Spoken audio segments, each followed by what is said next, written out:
AFCON 2023, and the third team to make it to the quarterfinals is Guinea. They have beaten Equatorial Guinea 1-0 thanks to a last, and when I say last minute, literally the last 10 seconds. 8 minutes were added and they scored at like 750 something. Like that is, they don't come any later than that.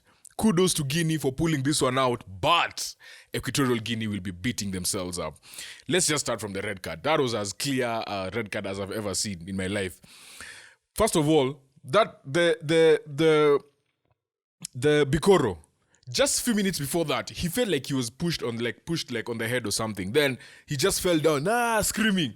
Then he realized the ref didn't even do anything. He woke up. After literally 10 seconds later, he comes with, he's clearing the ball, yes, but you can tell the frustration, why the follow through. It is not necessary, bro. It is not necessary. And then, after you've been sent off, it takes you 70 minutes to leave the pitch. And then when you're on the side of the pitch, you're holding your head, you're doing this, you want to cry, I'm like, dude, where? It is you who made the mistake. So, that was very dumb on Bikoro's part. I think even Dayo at some point he was shocked. He was like, what just happened? Have I just been kicked?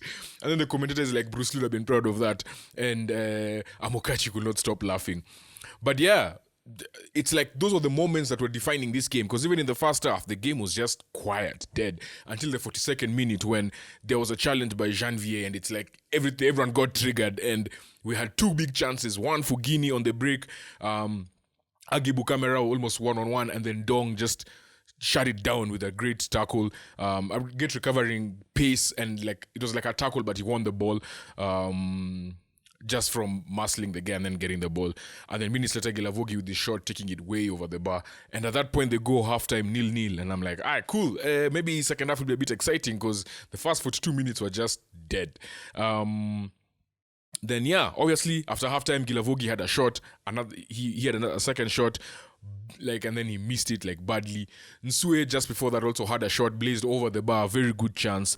And the big talking point. Obviously, wait before I get there. Guinea scored a goal, and the guy was so offside. It was I really want to commend the assistant referee, but that was an easy one. Even I could have called it, but the Kenyan linesman, Cheruiyot, called it perfectly.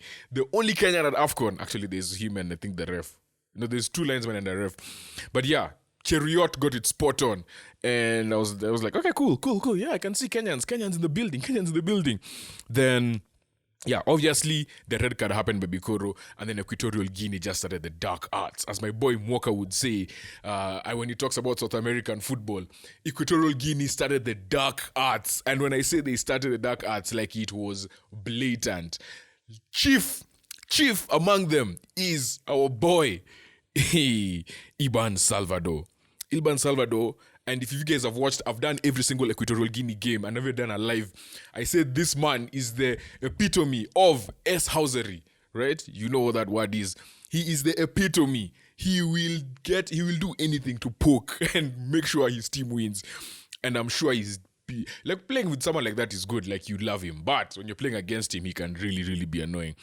Then somehow it's him who wins the penalty, which again, it was a penalty. Let's just be honest. The one thing I've seen is that at least we're consistent with these decisions of being hit at the back of the leg. It's been 3 decisions. I think there was one for Egypt, Mohamed, against Mozambique. There was one against Equatorial Guinea, if I'm not wrong. No, for Equatorial Guinea against... Who were they playing?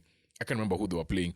And then there was this game. All 3 of them hit behind the leg, given as penalties. Consistency, that is what we want. That is all we are asking for. Thank you, referees. Thank you. Penalty. Our boy Emilion Sue, top scorer in AFCON, decides, hey, he's going to do the starter step and just hits the post. And at that point, I'm like, yo. There goes your chance. I had predicted Equatorial Guinea to make it to the quarterfinals. And I was like, from this miss, it was hard to see them create any more chances. It was hard to see them come back from this one, yeah? And yeah, fair enough. Guinea came out of nowhere, and Diakite... Actually, before I get to Diakite, I need to give a shout out to Girassi and Naby Keita. Because I feel like when they came on, they actually really changed the way this team was playing. Because the one thing I saw about this team is that After the penalty, even though it was a miss, they stopped doing what they were doing well. They stopped passing the ball around. They started doing long shots. They just kind of lost their way. It was until Naby Keita came on. And when Keita came on, I can't remember who he came on with. When Keita came on, he just steadied the ship. And now they were actually passing. They were playing from, they were actually trying to play through Equatorial Guinea, knowing very well that you are. So Girassi came on for Gilavogi, and then Keita and Kamano came on for Silla and Konate. So when they came on is when they really steadied the ship. 79th minute, they just steadied the ship. I could see Girassi dropping to come and get the ball, and then once he lets the ball out, or it's a 1-2, he doesn't immediately sprint into the D. He just hangs a bit and helps the build up, and that is such smart striker play.